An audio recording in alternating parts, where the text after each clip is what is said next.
Hoy vamos a tener una mesa de análisis sobre el primer año del Congreso del Estado, del Poder Legislativo acá en Sonora.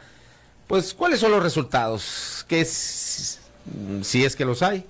Bueno, sí hay algunos, ¿no? Pero, bueno, vamos a analizar con Daniel Rivera, director de Macrodata, encuestadora y estudio de mercados, y Pedro Pablo Chirinos, que es, pues ha sido asesor legislativo, le entiende muy bien al tema legislativo, igual a lo electoral, fue fiscal contra delitos electorales acá en el estado, y bueno, vamos a estar, Pedro Pablo está en la línea telefónica, aquí lo saludamos de una vez. Buenas tardes, Pedro Pablo, ¿cómo estás? Muy bien, Aarón, gusto en saludarte a ti y a todo el auditorio. Daniel, buenas tardes. Buenas tardes. Muy bien, pues si quieres comenzamos contigo para no tenerte tanto tiempo ahí colgado nada más escuchando en el teléfono, Pedro Pablo. ¿Qué es lo que has visto en este año del Poder Legislativo acá en Sonora? ¿Qué evaluarías, qué resaltarías, qué tache pondrías, qué te ha llamado la atención? En fin, danos tu punto de vista sobre el Poder Legislativo en este primer año. Gracias, Aarón. Mira, bueno, primero igual para no desentonar, quiero darte un muy sentido reconocimiento y felicitarte por este reportaje, que es el que enmarca el análisis del desempeño del Poder Legislativo para saber qué resultados hubo o no. A ver, pues para muestra la botón de ese buen reportaje que has hecho y que sí nos debe poner a meditar a todos de que, bueno, qué es lo que está fallando, qué es lo que sigue igual y qué es lo que se puede y se debe mejorar. Sinceramente, quiero señalar que yo veo un Congreso en este momento muy plano, no veo figuras que más allá de su carácter o trayectoria estén destacando por producto de su trabajo, lamentablemente, ¿no? Ya están todos, las bancadas, incluso la que se deshizo, que también ese sí podría ser un logro muy destacado de esta legislatura, una bancada tradicional o histórica, pero lamentablemente esto no se ha venido impactando en el desempeño. Y bueno, realmente para evaluar lo que hace una legislatura, tiene que haber un manejo de datos muy escrupuloso, la calidad de las iniciativas, la parte de la disciplina financiera que obliga a los diputados y a las diputadas a señalar el costo que tendrían sus propuestas, si se ha cumplido con esta parte. Pero yo me voy a enfocar en cinco ejes que deberían ser por lo menos el punto de partida en lo teórico para poder revisar lo que una legislatura hace. Uh-huh. Primero tendríamos que ver qué es lo que la autoevaluación del Congreso dijo.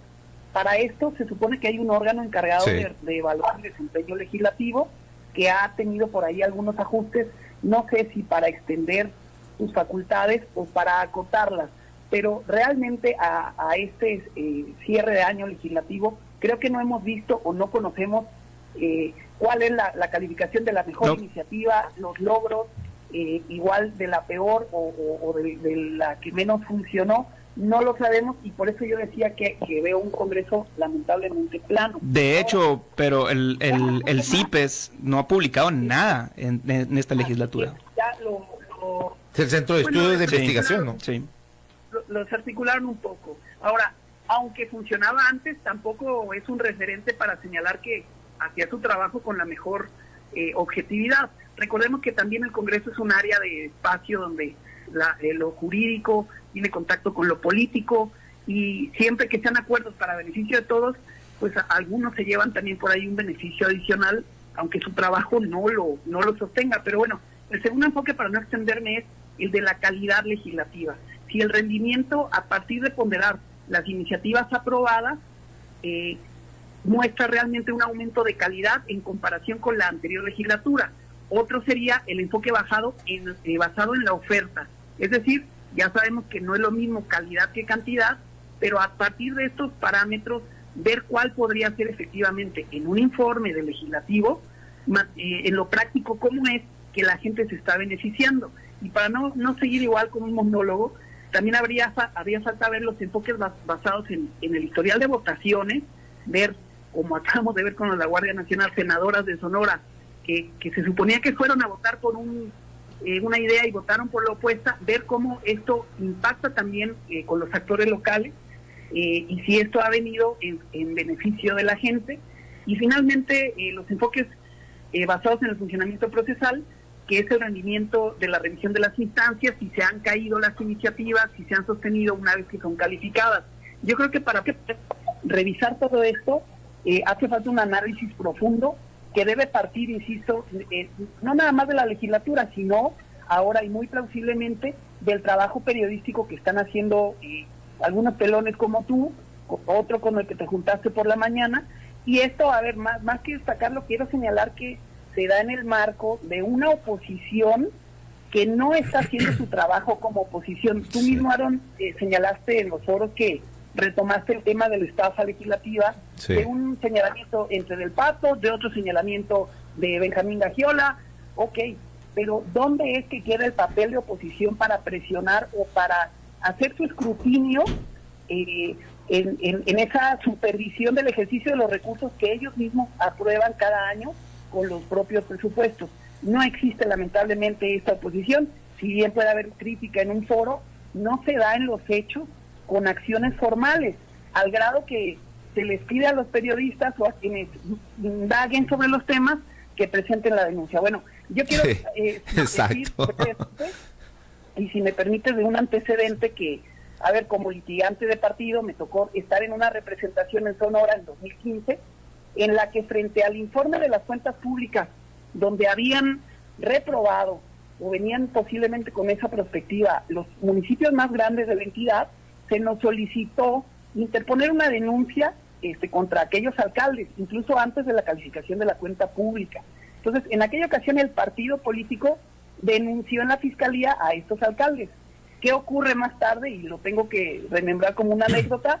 Uno de sus invitados el día de ayer, por ahí se le complicaron las cosas con quien en aquel momento era el coordinador de la bancada mayoritaria, hoy diputado, y nos pidieron retirar las denuncias porque no iban a pasar las votaciones de la cuenta pública a menos que nos desistiéramos de estas denuncias penales por los supuestos desfalcos, ¿no? Es una anécdota, también es un chiste, desde luego, pero sí quiero señalar que la posición de los partidos es para eso, sí, para construir política, no nada más en las disyuntivas, sino también hacer valer lo que a los ciudadanos les corresponde. Deben denunciar, bueno, el partido está para eso, y aquí ya lamentablemente yo no veo ningún partido que esté haciendo estas denuncias, ¿no? Sí quiero dar otro antecedente relacionado con el actual legislativo y con este gran reportaje de la estafa, que es que en aquel momento recordaremos que hubo la salida y el regreso de muchos funcionarios, sí, sobre todo de carácter administrativo, que estaban en medio de todas esas cuestiones de dar apoyo, someter mano a los dineros, ¿no? ¿Qué intereses hubo que los impulsaron una vez que la nueva bancada mayoritaria los sacó del Congreso? El Tribunal de Justicia Administrativa lleva parte en esa responsabilidad porque concedió suspensiones para que pudiera continuar el modus operandi de estos funcionarios que venían recomendados o apadrinados, ¿no?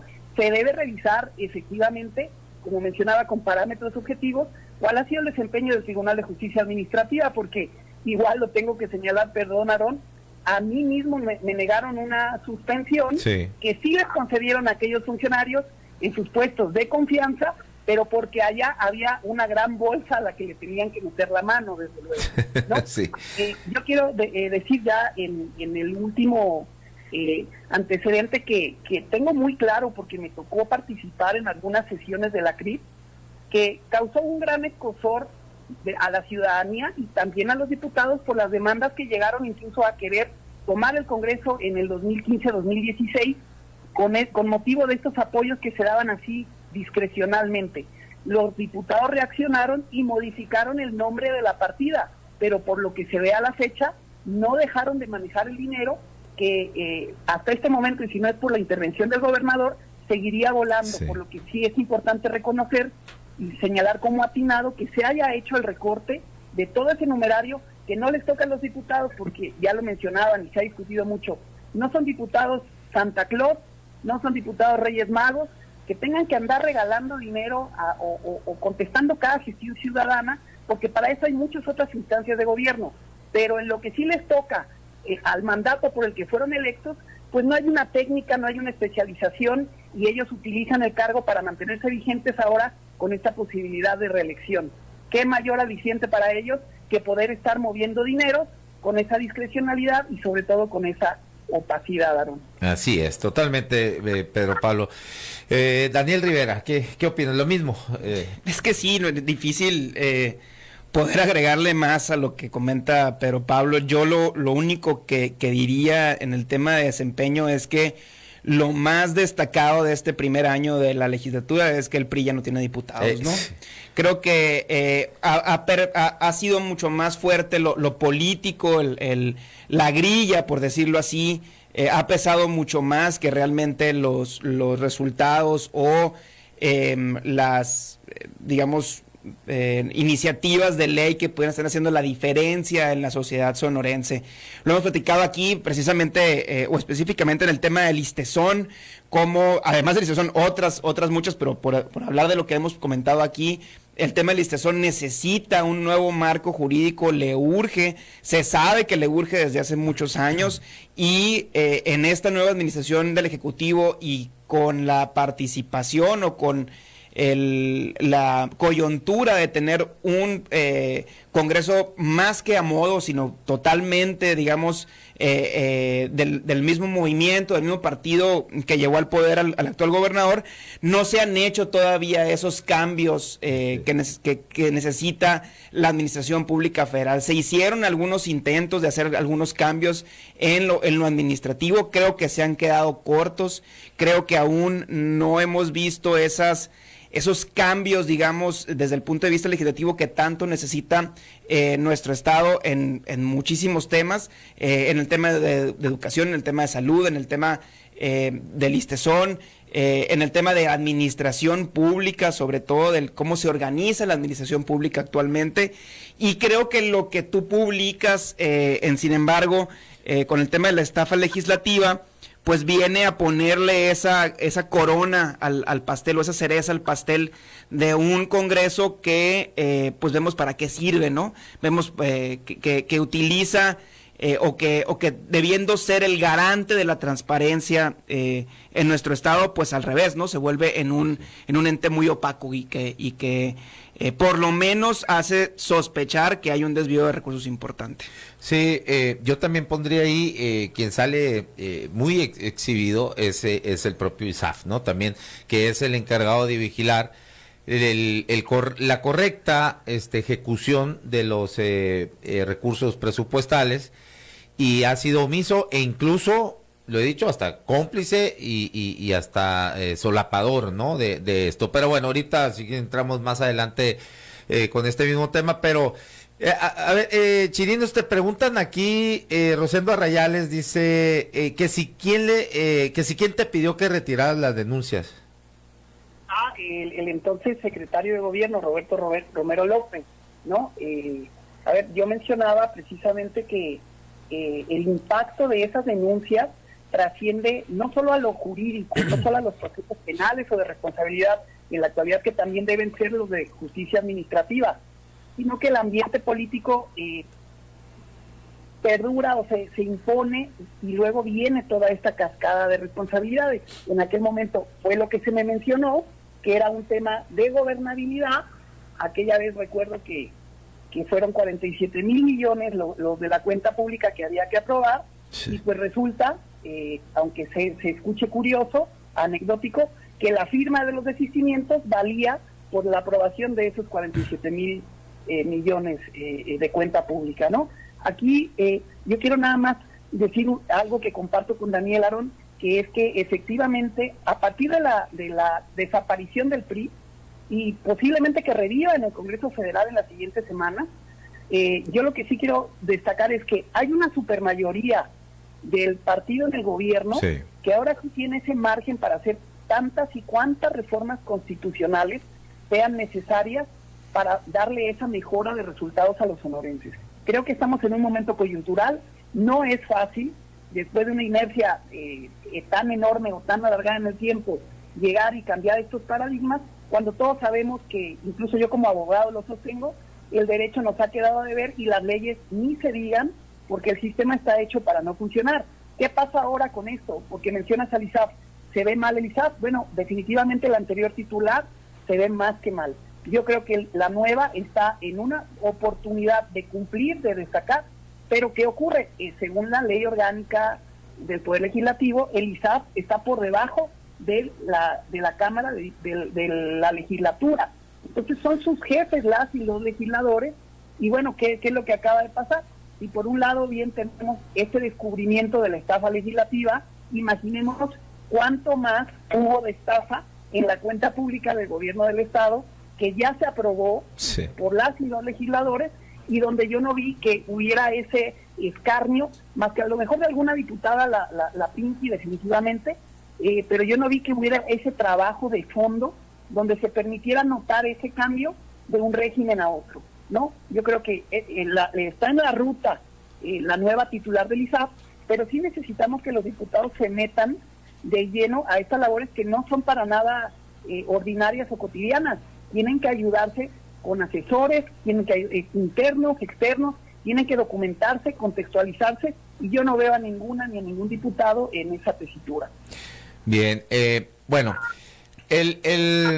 a mí me parece, no sé ustedes, pero el inicio de esta legislatura, su inicio fue muy prometedor, ¿no? Empezaron, yo incluso en algunas ocasiones en este mismo espacio, en mesas de análisis, llegué a decir que era una legislatura muy activa, muy proactiva, ¿no? Entraba, por ejemplo, lo primero que hicieron es revertir aquel golpe legislativo, recordarán, del 2018, cuando en la última sesión de esa legislatura, y que ya había ganado de Morena de manera avasallante.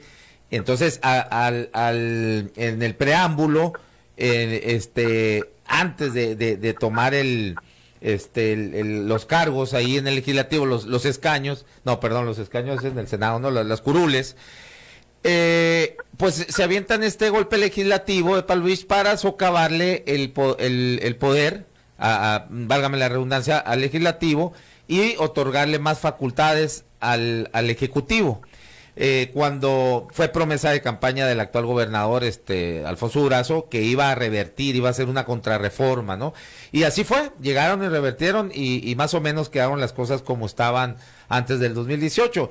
Y luego viene una serie de iniciativas que pasan, como por ejemplo una iniciativa progresista, que es la de aprobar los matrimonios igualitarios, y luego se suponía que después de ahí venía la despenalización del aborto, pero pues todo quedó ahí, y fueron algunos muy activos, ¿no? Al principio, y después pues queda en lo mismo, un empantanamiento, no hay grandes iniciativas. Bueno, que si la niña ahora puede usar falda o pantalón, digo, qué bueno, ¿no? Que se legisle, está bien, pero pues no hay nada más. No son los temas que le interesan a los sonorenses, pues, no son los temas de una agenda ideológica. Tampoco creo que, porque se ha hecho hasta escarnio, yo creo que no está mal, bien. Claro. Porque a la niña no tienes por qué exigirle. No, está bien. Pero que sea lo único está cabrón. Pero no es como tal el tema o los temas que le interesan a los sonorenses, o los temas que pueden hacer diferencia en el corto plazo en un estado que sabemos cómo lo recibieron, pues, ¿no? Se ha dicho hasta el cansancio, la corrupción del gobierno anterior, del antepasado, de todo. O sea, llevamos muchos años en las que el principal señalamiento que ha habido es un tema de corrupción. ¿Qué se ha hecho desde el Congreso para combatir esto ahora que hay una mayoría del grupo del grupo político, por lo menos del gobernador? Yo no veo nada que se esté haciendo en concreto para esto. Ahora, lo hemos hablado aquí, Daniel, varias veces lo hemos mencionado. Lo que es súper urgente, pero urgente con mayúsculas, es una ley que reforme al ISTESON, ¿no? Sí. En cuanto a las pensiones, en muchas cosas. Y que le dé dientes también para poder cobrar a todos esos entes, ¿no? Que deben de aportar los recursos, válgame la redundancia, otras de las aportaciones de los trabajadores, y que a veces no lo hacen. y ahí, bueno, 80 y tantos % de los municipios le deben, las instancias también autónomas, bueno, en fin, todo el mundo le debe el listezón y no tiene manera de cómo cobrarles, ¿no? Nada más el único diente que tiene es cerrarle la llave y decir, no, pues no atiendo a quien no me pague. Imagínate el problema social y político que iba a haber ahí. Entonces, dijo el gobernador que no iba a patear el bote en ese tema de listezón. Correcto. Y pues lo que se ve es que está pateando. Oye, el bote, y lo que decía ahorita Pedro Pablo, de que hay ahora una supermayoría, es cierto, pero esa mayoría existe también desde que inició, desde el 1 de septiembre del 2021. Y no solamente tiene una mayoría, digamos, numérica, también hay un bono político muy importante que por eso ganan en julio del año pasado. Entonces creo que las legislaturas se van demasiado rápido, ¿eh? O sea, es decir, ahorita ya se les fue el año, ahorita ya, el primer año ya valió madre. Ahora, el segundo año debe de ser el más importante, es donde se deben de estar concretando los cambios, porque el tercer año ya es muy corto, ya es hasta julio, pues digamos, hasta que empiezan las campañas del 2024 y se viene todo un ambiente y se enrarece el ambiente político por lo mismo, porque esos mismos diputados, yo te aseguro, van a estar buscando ser alcaldes o ser reelectos o van a buscar ser senadores, es decir, ya no se convierte el trabajo legislativo en su prioridad número 1. Entonces, creo que nos toca a nosotros como sociedad, a ustedes como medios de comunicación, exigir resultados de las promesas de campaña que se dieron a la hora de llegar al legislativo. No solamente a los diputados de Morena, también a los exdiputados del PRI que se fueron a otros partidos traicionando los principios o traicionando a quienes votaron por ellos. Y también a los diputados de Movimiento Ciudadano, a la diputada Pinky y al diputado Russo, que llegan como la opción fresca o la tercera vía y que hasta ahorita no han dado el ancho, para mi gusto, no han dado el ancho de lo que se esperaba de ellos. La diputada Roselena en un principio con mucho protagonismo, muy bien, pero después de ahí creo que ha sido avasallada en esta dinámica legislativa que tenemos, y lo que nos demuestra lo que tú expusiste es esa digamos que esa igualdad de los políticos, ¿no? Esa yo te cubro, tú me cubres, no importa qué partido seas, mientras tengamos esta lana aquí, que es mucha lana, pues todos contentos, ¿no? Sí, totalmente. Bueno, vamos a una pausa comercial y regresamos en 3 minutos, no le cambie, esto es En la Radio con Aaron Tapia, no son relaciones públicas, es periodismo sin tapujos ni mordazas. Zoom 95, Zoom 95, del desierto. Ya estamos de vuelta acá en la radio con Aaron Tapia, no son relaciones públicas, es periodismo sin tapujos ni mordazas.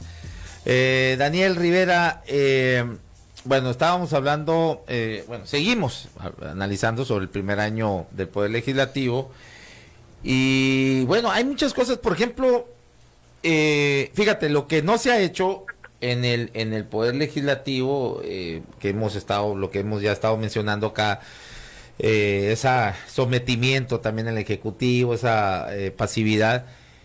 Yo creo que pasa algo muy distinto en la Comisión Estatal de Derechos Humanos con Luis Fernando Rentería, ahora que llega. Yo creo que en estos 6 meses que ha tenido, ha hecho mucho más que en 20 años. Y una de las cuestiones es que, por ejemplo, citó a comparecer ante el Congreso al alcalde Toño Estiezarán, y ahí en la Comisión de Gobierno y Puntos Constitucionales se dio esa comparecencia, muy protegido Toño, ¿no? Porque lo fue vía Zoom, anunciaron faltando 1 hora que iba a comparecer, en fin. Entonces, ahí claramente le expuso el presidente de la Comisión Estatal de Derechos Humanos todas las violaciones a los derechos humanos en que estaba incurriendo.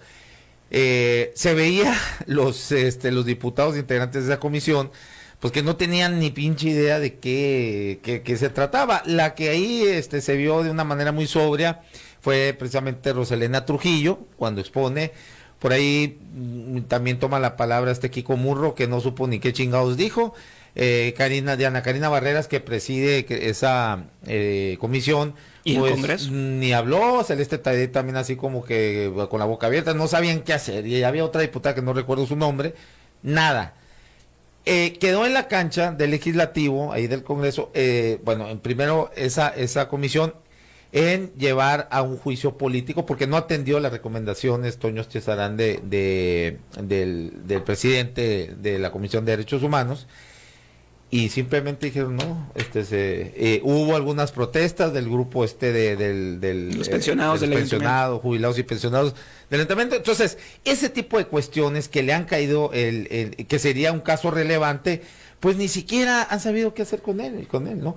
Rosendo Arrayales, por ejemplo, también interpuso una denuncia ahí para la suspensión del Ayuntamiento de KGM por incumplimientos también a la ley de participación ciudadana.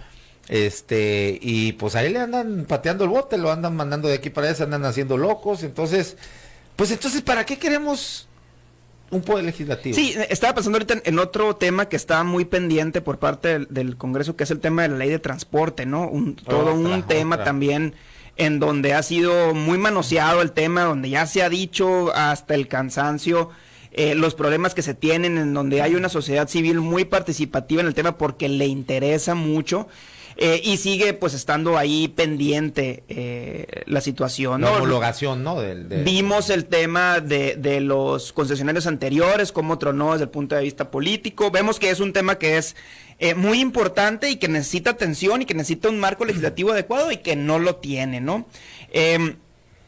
Creo que se vienen también un par de temas bien importantes, que es la cuestión del Instituto Estatal Electoral y la elección de los mismos.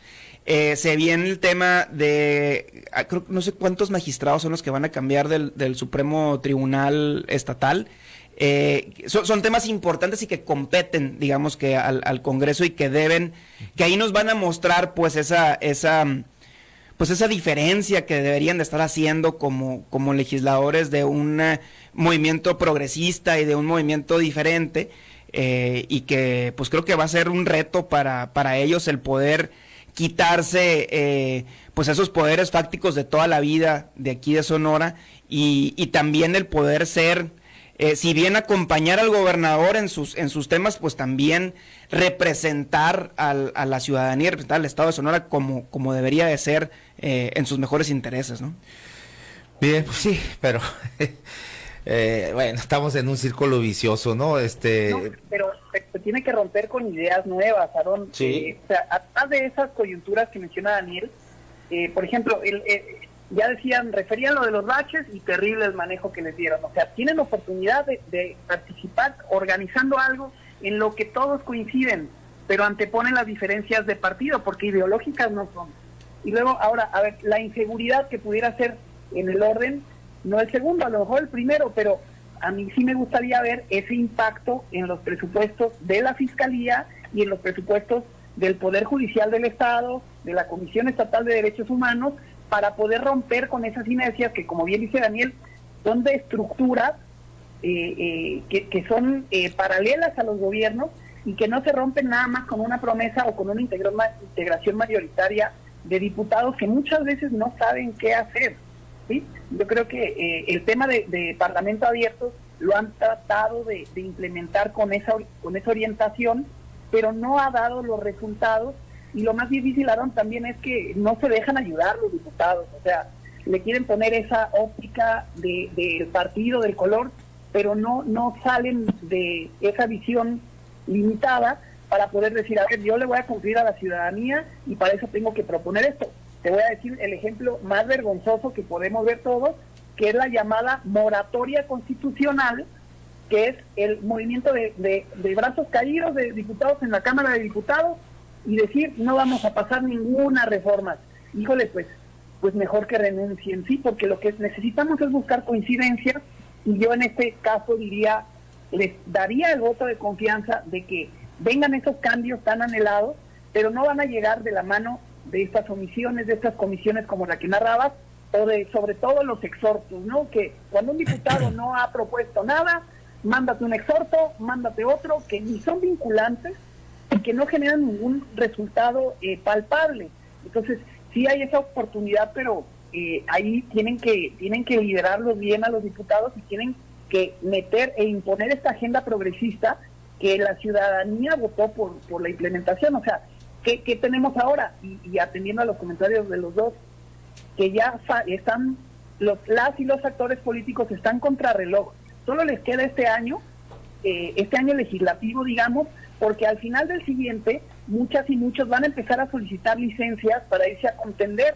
Entonces su labor como servidores públicos, como funcionarios electos por la gente, va a quedar en segundo plano para ir a volver a pedir el voto, pero los resultados, en la mitad del tiempo que tuvieron para darlos, pues hasta el momento lamentablemente no han llegado.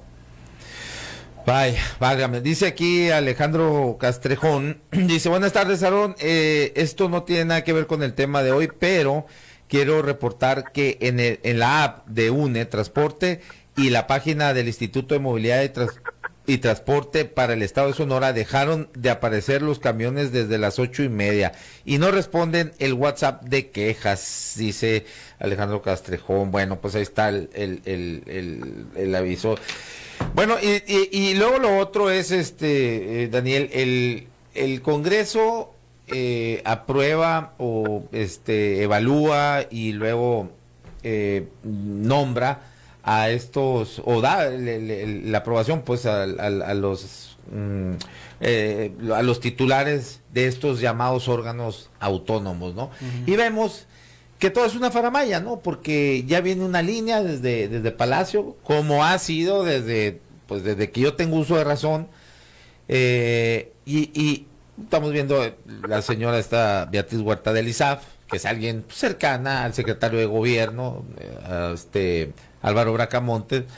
Vemos, también nombran por ahí a la comisión de la atención a víctimas, que ella misma lo dijo, ¿no? Que pues sí es muy cercana a la esposa del gobernador, es vecina, amiga, tiene una amistad. Entonces vuelvo yo a lo mismo. Entonces, ¿para qué sirve? Más allá de tener un gasto oneroso el Congreso del Estado, ¿para qué nos sirve? O sea, hemos visto, sí, en la Constitución se ve muy bonito, la separación de poderes, los contrapesos de los poderes, pero al final de cuentas no existe eso. Desde hace mucho en nuestro Congreso del Estado no hay una discusión seria, un contrapeso serio. Todo a final de cuentas viene desde el Ejecutivo, ya la línea del Ejecutivo, y pues haz de cuentas es nada más un ornato ahí, ¿no? El Congreso, un holograma. Ha habido ejemplos de discusiones fuertes, por ejemplo recuerdo ahorita el tema de los malnacidos, ¿no? El tema de la tenencia en su momento, hace pues ya vamos para 10 años, ¿no? Más, sí. Más o menos 10 años, ¿no? Creo que fue en el 2011, 2012 fue el tema, creo. Creo que ha habido pues esos escenarios de discusión fuerte, ha habido parálisis, me acuerdo también en el sexenio de Padres, cuando no se aprueba el presupuesto, ¿te acuerdas? Y hay una reconducción presupuestal que afectó pues financieramente muy fuerte, pero que a final de cuentas se veía pues una oposición real desde el punto de vista político y que podía utilizar estas herramientas, este contrapeso que da la ley, que da la Constitución, para poder pues ser eso, un contrapeso del Poder Ejecutivo. Y en este caso, creo yo, porque así lo decidió la ciudadanía, ojo, la ciudadanía decidió darles el voto a los candidatos de Morena, PT, Verde y PES, para que fueran diputados locales, apoyando pues este movimiento que encabezó o encabeza todavía el gobernador Alfonso Durazo. Lo da la ciudadanía, pero a final de cuentas debe de ser, como decimos, un contrapeso, debe de tener siempre en mente, o debería de ser prioridad el tema de la gente. El problema es que se vuelve prioridad el tema de los partidos y se vuelve prioridad el tema de las bancadas y se negocia con las bancadas y se llega a acuerdos con las bancadas, y los diputados como entes individuales pues no valen mucho, vale la suma de todos ellos, ¿no? Porque representan un número que puede hacer la diferencia en una votación, pero a final de cuentas no vemos o no lo vemos como en otros sistemas parlamentarios o otros sistemas legislativos, en donde cada uno de los diputados es una persona o es un individuo en sus pensamientos, en sus ideologías, en sus prioridades, en su agenda. No lo vemos en este caso. Hay, vamos a decirlo, 8 o 9 diputados que destacan, y los demás no conocemos ni el nombre. O sea, los demás no destacan, pero para nada, ni a nivel estatal, ni a nivel local o de sus distritos de donde vienen. Eso sí, van a ir el año que entra, te lo aseguro, o el próximo o el otro año, a pedir el voto para poder ser ahora alcaldes o diputados federales. Pero en su trabajo legislativo, pues deja mucho que desear, y me preocupa mucho que hayan desmantelado o que le hayan quitado facultades a este centro de investigación en temas legislativos, porque no sabemos hoy por hoy cómo está comparada esta legislatura con la anterior en cuanto a número de iniciativas, si esas iniciativas han tenido un impacto o no, quiénes son los diputados que son más productivos, cuáles son los menos productivos, los que más faltan, los que menos faltan. Es decir, si no tenemos un órgano, si no tenemos visión para poder evaluar a nuestros legisladores, pues a final de cuentas van a seguir nadando de muertito, y ahí van a estar levantando la mano cuando se les requiera y haciéndole el favor al gobernador en turno o a los poderes fácticos en turno. Entonces creo yo que hace falta, hablábamos del marco legislativo, hace falta tener mejores diputados para poder tener mejores congresos y poder tener a final de cuentas mejores gobiernos, que haya un contrapeso, que haya un equilibrio de poderes. Así es. A ver, bueno, ya desaparecieron el comité de evaluación ciudadana. ¿Cómo era? Comité Ciudadano de Evaluación Legislativa. ¿Lo desaparecieron entonces y ahora se encarga el CIPES, o cómo está cómo es ahora? No, es que el CIPES publicaba estadística el CIPES es esto, pues el Centro de Investigación que se dedica... Estudios legislativos, ¿no? Algo así. Sí, el nombre es Centro de Investigaciones Parlamentarias del Estado de Sonora. Este es el encargado de evaluar, es el encargado de mostrar la estadística, es el encargado de evaluar las leyes que se aprueban en el Congreso. Entonces sí eliminaron Le cambiaron de nombre, ¿no? Había un comité ciudadano de evaluación legislativa, estaba ahí, que todos andan, creo que sí sigue estando. Creo que sí sigue estando. Marilena Carrera, bueno, en fin, había algo, digo que tampoco los sospechosos comunes, ¿no? Los sospechosos comunes. Exactamente, o sea, no servía de mucho, pues como tampoco funcionan los comités, otros comités o comisiones ciudadanas.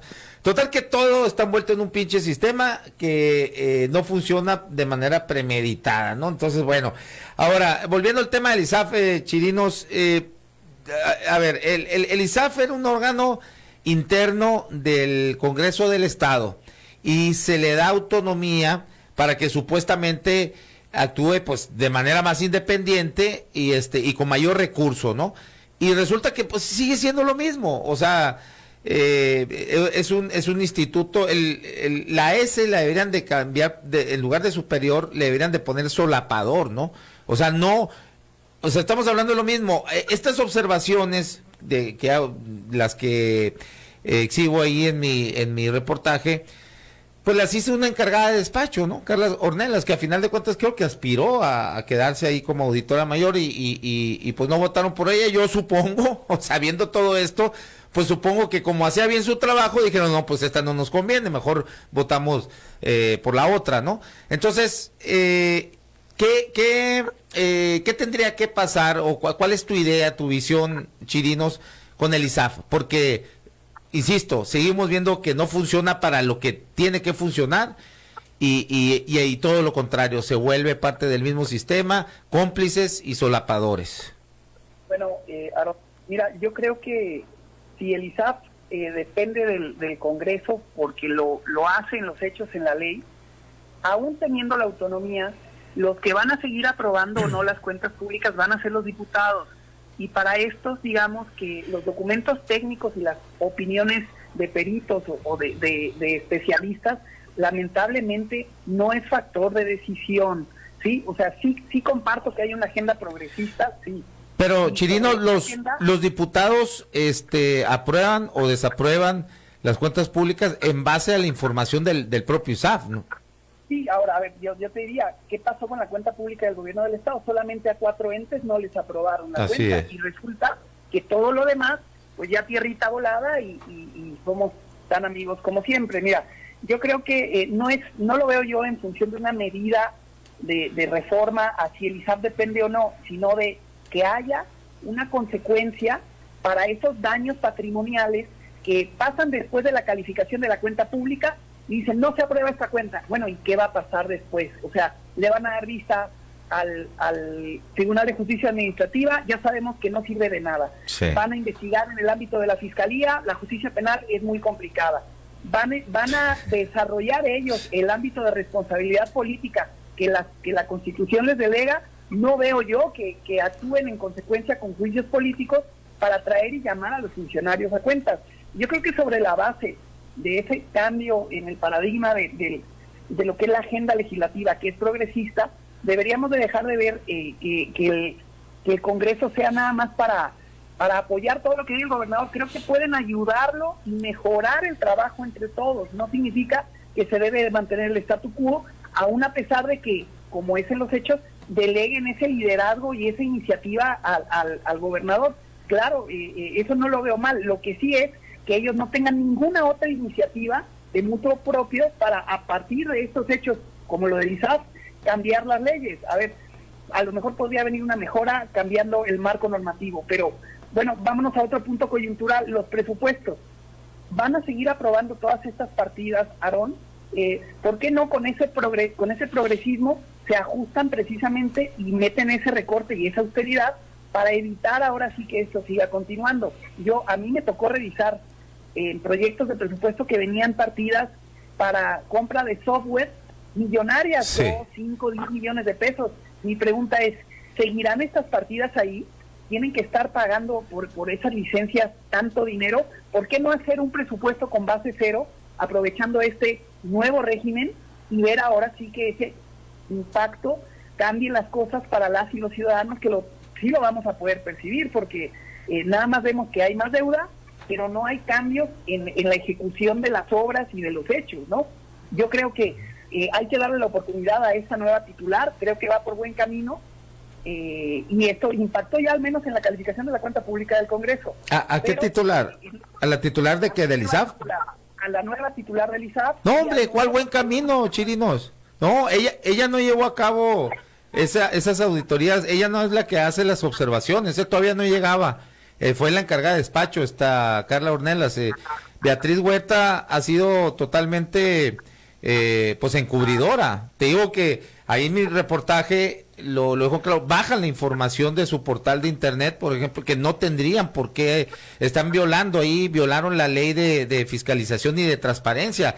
En la comparecencia que tuvo hace alrededor de 10 días ante la Comisión de Fiscalización del Congreso, no se mencionó absolutamente nada de estas observaciones, como si no existieran. O sea, son 400 millones de pesos. ¿Cómo puedes soslayar eso? ¿Cómo se te puede olvidar? Y ahí también va el reclamo y el cuestionamiento a los diputados y diputadas integrantes de esa comisión, que tampoco le cuestionaron absolutamente nada. Ahí está Ernestina Castro, por ejemplo, que sí, el año pasado, pues se vio bastante incisiva con eso, con el ex auditor mayor Moya Grijalva, pero ahora este año pues parece que le jalaron las orejas, ¿no? Y le dijeron, quédate calladita y ya no digas nada más, porque no se cuestionó nada. Digo, a mí me parece que va pues, todo lo contrario, empezó con el pie izquierdo la señora Chirinos. Bueno, a ver, es que si no le tocó a ella y ese trabajo de alguien más, habrá que reconocerle, pero entonces ya le hicieron el camino por donde tiene que seguir para mejorar. A ver, todo es perfectible, y si a ella no le ha tocado intervenir hasta el momento, yo no podría decir que porque bajaron la información ya no va a fiscalizar absolutamente nada, porque en el deber ser esto sería materia de responsabilidad. Ahora sí que no me gustaría decirte, pero si te percataste, habrá que denunciar el incumplimiento ante el órgano de transparencia, pero eso no implica que va a dejar necesariamente de ejercer su labor de fiscalizadora, así como sí lo hacen los diputados, porque La diferencia entre los legisladores y la gente del ISAF es que en el ISAF es un órgano técnico, ¿sí? Y ya ellos le encapsulan la información para que sea digerible y los diputados puedan votar con todos estos elementos. Si no los tienen a la mano, claro que es una mala señal, pero no podemos prejuzgar lo que va a venir y se supone que es un cambio que todas y todos seguimos esperando y que queremos que se dé. Yo creo que hay que seguir en esta demanda ciudadana, y tú como ciudadano y como periodista, como líder de opinión también, así como varios colaboradores, poner los puntos sobre las IES y ayudar a los gobernantes, porque no es solamente un tema de tú bueno, tú malo, a ver, ¿y tú qué propusiste? ¿Tú cómo me ayudaste? Bueno, cada quien se va dando su valor de esa manera, porque como decía Daniel, en lo individual los diputados pues a lo mejor no están cuidando eso, ¿no? No, como ven ellos, que a la hora de pedir el voto no se les evalúa por el cumplimiento de sus promesas de campaña, pues entonces no va a pasar absolutamente nada, no tienen ese ánimo de seguir mejorando. No, porque no se deben a la ciudadanía. No, ¿Quién? no se deben a Los diputados. A Magdalena Uribe, que le preguntaron si ya habían calificado la cuenta pública y no supo que ya habían votado la del año pasado. Imagínate. Son realmente terribles, que no porque ya llegue un nuevo gobernador tienen que cambiar, pero sí creo que estamos en la ruta de exigir todos que se dé el mejor cambio y empezar definitivamente como progresismo a construirlo entre todos y no nada más delegarlo a uno, porque sí sería bastante injusto. Tiene que haber en el Congreso esa política de coincidencia, no solo para señalar los errores, sino también para corregir o para proponer cambios que nos ayuden. Lamentablemente no hemos visto ni una cosa ni la otra. Así es. Por supuesto que yo coincido con esto que dices en cuanto a cómo debería de funcionar, pero lamentablemente hacen todo lo contrario. Es un entramado que hace totalmente lo contrario de lo que acabas de exponer. Fíjate, te comento aquí, otra omisión más de la actual auditora mayor del ISAF es que, pues tú sabes, el ISAF ya tiene facultades para investigar. De hecho, hay un departamento de investigación, hay un jefe de departamento de investigación, que el actual es Víctor Ramírez, y que ellos cuando se presentan este tipo de anomalías, pues tienen que hacer la investigación que se debe de hacer. Lo que hice yo, ir a visitar los supuestos domicilios fiscales, tomar nota de ahí. Bueno, cuando tienes la investigación te arroja que hay aquí un fraude, una estafa, pues tienes que interponer las denuncias correspondientes, lo cual es evidente que pues no se ha hecho, ¿no? O sea, ¿para qué quieres entonces un departamento de investigación? Ojo, el tema del Congreso de Sonora no es un tema exclusivo de Sonora, ¿no? Así es. Los congresos locales en general en todo el país sirven para buena la cosa, o sea, si investigas todos los congresos y con todas las factureras que hay ahí, nos quedamos sin congresos locales. Y los costos, o sea, lo que nos cuesta como mexicanos el mantener 32 congresos locales, unos más baratos que otros, unos más caros que otros. Hace poco, tendrá Sonora unos años, el cuarto más salió esa estadística de lo que nos cuestan los congresos locales a los mexicanos. Creo yo que a lo que voy es... la raíz es sistémica, pues, o sea, esto no es de los políticos sonorenses, no es de Morena local o del PRI local o del PAN local o del movimiento local. Es un tema de todo el país y de cómo estamos organizados políticamente y cómo deberíamos, no tengo la solución obviamente, pero deberíamos de estar pensando en cambiar la forma en la que nos organizamos políticamente para poder romper con todos esos vicios, esos círculos viciosos, que no importa quién llegue, no importa si llegan diputados de mayoría de uno o de otro, se siguen repitiendo esas estafas legislativas. Te aseguro que si vas y haces la misma investigación en los 32 congresos, vas a encontrar empresas fantasma, vas a encontrar ayudas sociales, vas a encontrar montos iguales o mayores a lo que vimos en el Congreso del Sonora. Totalmente. Pues bueno, dice aquí Aldo Castro, que es contador y le sabe bastante a esto de la contabilidad gubernamental. Dice, la nueva titular del ISAF no tiene ni idea de lo que es una auditoría. Dice, bueno, pues ahí está. Muchas gracias, Pedro Pablo, esperamos verte por acá la próxima semana ya de manera presencial. Claro que sí, Aaron, un gusto, y pues hacer un llamado a que los temas no se politicen, sino que se utilicen para llegar al fondo de las cosas. Yo creo que estás poniéndole la vara alta a las y los diputados, y pues no les cuesta nada pegarse a la barra y tratar de efectivamente cumplirle a la ciudadanía, porque lo que sí es cierto es que ya la gente ya cambió, y si salen con esta máscara de resultados que no hay, pues las cosas no van a funcionar. Y ¿qué nos conviene más a todos? Que vaya mejorando el gobierno y que lo vayamos impulsando entre todas y todos los ciudadanos. Un gusto, Aarón. Órale. Daniel. Muchas gracias. Igualmente. Un abrazo. Bueno, muchas gracias también a ti, Daniel, y Gracias. a toda la audiencia por la sintonía. Bueno, esto fue en la radio con Aarón Tapia. No son relaciones públicas, es periodismo sin tapujos ni mordazas. Nos vemos y nos escuchamos mañana a las 12 del día acá en Zoom 95.5 de FM, la radio alternativa del desierto. Gracias.